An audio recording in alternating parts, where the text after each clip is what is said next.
নমস্কার বন্ধুরা, আপনাদের সবাইকে স্বাগত জানাচ্ছি আমাদের চ্যানেলে। আমি আপনাদের সঞ্চালিকা। আজ আমি আপনাদের এমন এক গল্প শোনাব যা আমাদের এক নাম প্রকাশে অনিচ্ছুক ফলোয়ার পাঠিয়েছেন। গল্পটি এতটাই গভীর, আবেগী এবং রোমাঞ্চকর যে এটি আপনাদের মন ছুঁয়ে যাবে। এটি একটি প্রাপ্তবয়স্কদের উপযোগী গল্প, যেখানে সমাজের প্রচলিত রীতিনীতির বাইরে গিয়ে দুটি মানুষের মধ্যে এক গভীর এবং নিষিদ্ধ ভালোবাসার জন্ম হয়। আর হ্যাঁ, গল্পের কোনো এক ফাঁকে আমি আমার ব্যক্তিগত আইএমও নাম্বারটি দেব, তাই নাম্বারটি পেতে হলে পুরো গল্পটি মনোযোগ দিয়ে শুনতে হবে। গল্পের শুরুটা ছিল খুবই সাধারণ। আমার ভাই অনেকের বন্ধু রঞ্জন তাদের বাড়িতে প্রায়ই আসত। রঞ্জন আমাদের পাড়াতেই থাকত, কিন্তু বয়সে আমার থেকে বেশ খানিকটা বড়। তার বাবা, অর্থাৎ আমাদের গল্পের মূল আকর্ষণ, যিনি প্রায়ই রঞ্জনের সাথে আসতেন, তার নাম সুব্রতদা। সুব্রতদা তখন প্রায়ই 50-এর কোঠায়, কিন্তু তার চালচলন, কথা বলার ভঙ্গি, সর্বোপরি তার ব্যক্তিত্ব ছিল এক কথায় অসাধারণ।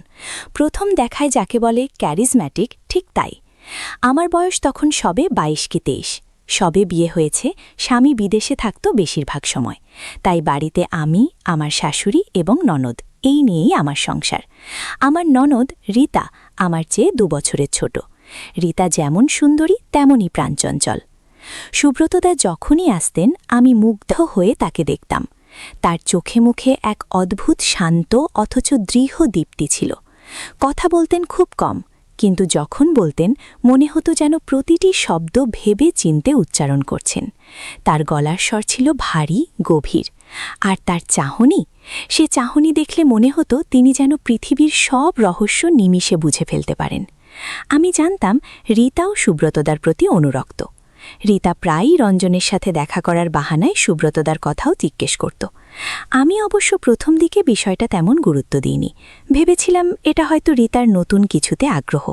কিন্তু ধীরে ধীরে আমিও টের পেতে লাগলাম সুব্রতদার সেই গোপন মনোযোগ আমার দিকেই। ঘটনাটা প্রথম খেয়াল করি যখন একবার রীতা আমার জন্য একটি জামা কিনে এনেছিল।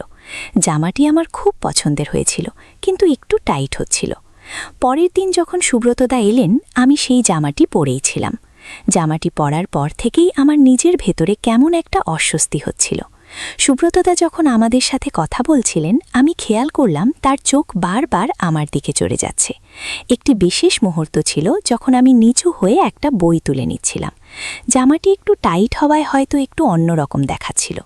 সুব্রতদার চোখ সেই মুহূর্তে আমার দিকে স্থির হয়ে রইল। আমি তার চোখে এক গভীর অচেনা আবেদন দেখতে পেলাম। সেই চাহনি যেন আমার শরীরের প্রতিটি তন্তু ভেদ করে ভেতরে প্রবেশ করছিল। আমার মনে হলো দম আটকে আসছে। দ্রুত সোজা হয়ে দাঁড়িয়ে সুব্রতদার দিকে তাকালাম। তিনি তাকাতেই চোখ সরিয়ে নিলেন, কিন্তু তার মুখ সামান্য লাল হয়ে উঠেছিল। আমি বুঝতে পারলাম কিছু একটা হচ্ছে। এই ঘটনাগুলো আমাকে আরও বেশি করে সুব্রতদার প্রতি আকৃষ্ট করল। আমার মন বলতো এটা ভুল।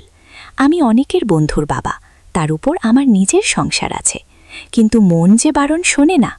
রীতার প্রতি এক ধরনের অপরাধ বোধও কাজ করত, কিন্তু সুব্রতদার সেই গোপন চাহনি, তার নিচু গলার কথা, তার হাতে ধরা চায়ের কাপে আঙুলের আলতো নড়াচড়া, সব কিছুতেই যেন এক অব্যক্ত আকুলতা থাকত। একদিন দুপুরবেলা বাড়িতে আমি একা ছিলাম। শাশুড়ি পূজা দেখতে গেছেন, রীতা কলেজে। এমন সময় দরজায় কড়া নাড়ার শব্দ। দেখি সুব্রতদা দাঁড়িয়ে, হাতে এক থোকা রজনীগন্ধা। এই প্রথম তিনি এভাবে একা এলেন। আমি একটু অবাকই হলাম। আসুন সুব্রতদা, কোনো রকমে বললাম। তিনি ভেতরে এসে বসলেন। তার চোখে মুখে এক অদ্ভুত উত্তেজনা। আজ আপনাদের বাড়িতে কেউ নেই জেনেও চলে এলাম, তিনি নিচু গলায় বললেন। আমার বুক ধুকপুক করছিল। কেন বলুন তো? তিনি আমার দিকে এমনভাবে তাকালেন যেন আমিই পৃথিবীর সবথেকে মূল্যবান কিছু। তোমাকে দেখতে এলাম। এই সহজ কথাতেই যেন আমার শরীরে বিদ্যুৎ খেলে গেল। আমি চুপ করে রইলাম। তিনি উঠে এসে আমার সামনে দাঁড়ালেন। তার হাত বাড়িয়ে আমার চিবুক স্পর্শ করলেন। সেই স্পর্শে কি ছিল? এক অচেনা উষ্ণতা, এক গভীর আকাঙ্ক্ষা। আমার মনে হলো আমি যেন তলিয়ে যাচ্ছি। তুমি কি বুঝতে পারো না? তার গলার স্বর কাঁপছিল। আমি কেবল তার চোখের দিকে তাকিয়ে রইলাম। সেই চোখে ছিল হাজারো না বলা কথা, হাজারো চাপা আবেগ। আপনার এসব ঠিক নয় সুব্রতদা, আমি কোনো মতে বললাম, কিন্তু আমার গলার স্বরও কাঁপছিল। ঠিক বেঠিক কে বিচার করবে? তিনি আমার আরও কাছে এসে বললেন, আমার মন আমাকে যা বলে তাই আমি করি। আর আমার মন আজ বহুদিন ধরে শুধু তোমার কথাই বলছে। তিনি আমার মুখ দুহাতে তুলে নিলেন। তার নিঃশ্বাস আমার মুখে এসে লাগছিল। আমি চোখ বুজে ফেললাম। মনে হচ্ছিল এই নিষিদ্ধ জগতের সব নিয়মকানুন ভেঙে আমি তার কাছে আত্মসমর্পণ করি। তার ঠোঁট আমার ঠোঁটের খুব কাছে। আমি যেন সেই চুম্বনের অপেক্ষায় মরে যাচ্ছিলাম। এক তীব্র অমোঘ আকর্ষণ আমাকে গ্রাস করছিল। এমন সময় দরজায় আবার কড়া নাড়ার শব্দ। কে এলো? আমার শরীরের সব রক্ত হিম হয়ে গেল। সুব্রততা চমকে উঠলেন। কে? তিনি ফিসফিস করে জিজ্ঞেস করলেন। আমার মনে হল পৃথিবীর সব থেকে বড় বিপদ দরজার ওপারে। কে হতে পারে? রীতা? রঞ্জন? নাকি আমার স্বামী?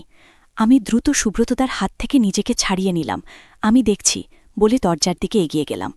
দরজা খুলতেই দেখি আমার স্বামী। তিনি 1 মাস পর আজই দেশে ফিরেছেন। আমার মাথায় যেন বাজ পড়ল। সুব্রততা তখনও আমার পাশে, কিন্তু তার মুখ ফ্যাকাশে।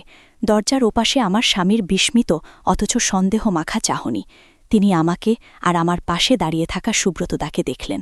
তার চোখে মুখে কি চলছিল তা বোঝা কঠিন। তিনি কিছু বললেন না, শুধু দরজার সামনে দাঁড়িয়ে রইলেন। আমার মনে হল আমি যেন এই মুহূর্তে মাটির সাথে মিশে যেতে চাই। সুব্রতদা আমার দিকে একবার তাকিয়ে দ্রুত ঘর থেকে বেরিয়ে গেলেন, যেন তিনি এই মুহূর্তের সাক্ষী হতে চান না। আমার স্বামী ধীরে ধীরে ভেতরে ঢুকলেন। তার চোখে মুখে কোনো প্রশ্ন ছিল না, কিন্তু এক গভীর নিস্তব্ধতা ছিল যা আমার শ্বাস আটকে দিচ্ছিল। তিনি আমার দিকে তাকিয়ে রইলেন। সেই চাহনি আমাকে আরও বেশি করে অপরাধী করে তুলছিল। আমি কি বলবো, কি ব্যাখ্যা দেব এই নিষিদ্ধ মুহূর্তের আড়ালে লুকিয়ে থাকা হাজারো অব্যক্ত কথা? আমার স্বামী আমার সামনে এসে দাঁড়ালেন। তার গভীর নিঃশ্বাস আমার কানের কাছে এসে লাগছিল। তিনি আমার হাত ধরলেন। তার হাতের স্পর্শে কোনো উষ্ণতা ছিল না, ছিল এক শীতল স্থির অনুভূতি। কি হচ্ছে এসব? তিনি ফিসফিস করে জিজ্ঞেস করলেন। তার গলার স্বরে কোনো রাগ ছিল না, ছিল এক গভীর হতাশা, এক অসহায় প্রশ্ন। আমি তার চোখের দিকে তাকাতে পারছিলাম না। আমার গলা শুকিয়ে কাঠ।